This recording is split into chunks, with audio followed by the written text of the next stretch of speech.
The third week of testimony is wrapping up in the Sean Diddy Combs sex trafficking trial, and we have our Fox 26 Houston senior legal analyst Chris Tritico here to talk about the testimony toward the end of the week. We've been hearing, Chris, from this former employee of Combs who goes by the pseudonym of Mia, and she's been testifying that she herself experienced sexual and physical violence. Why is that testimony important?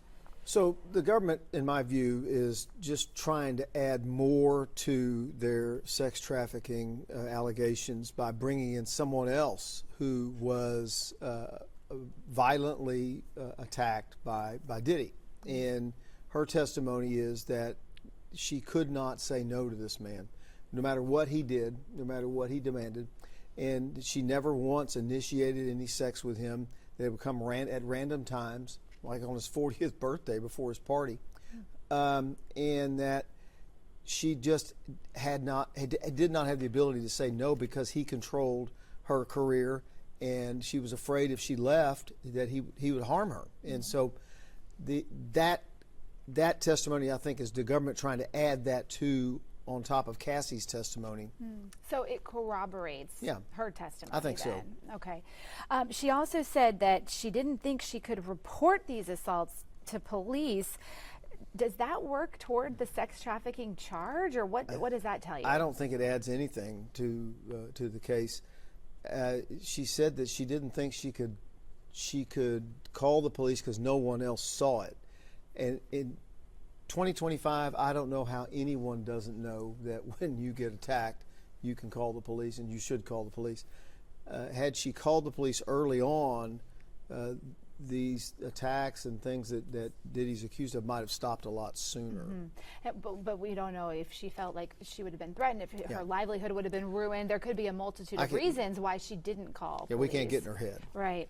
Okay, so now we know that the government's case is going to wrap up sooner than expected? The government announced that they're going to rest sooner than they said they would, which indicates to me, and then the defense said that means we're going to take longer. It's still going to go to around July the 4th. So what that tells me is the government has retooled its presentation and dropped some witnesses, and because of that, the defense is probably going to call some or all of those witnesses in their case in chief, and they feel like they need them. The defense feels like they need those witnesses that the government is not going to call any longer.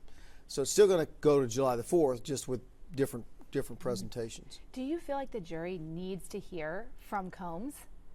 That's a tough call. The defense is looking at that every day and every night, and that's a problem that they're having is that the jail facilities are throwing them out every night early, and they've been talking to the judge about that, trying to get extended hours to meet with their client about issues that are going on.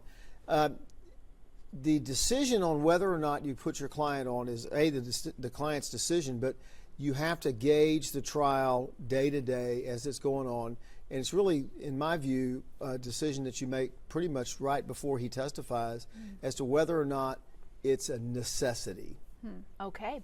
Well, about a month to go here still in this trial. Senior legal analyst Chris Tritico for Fox 26 Houston. Thank you. You bet.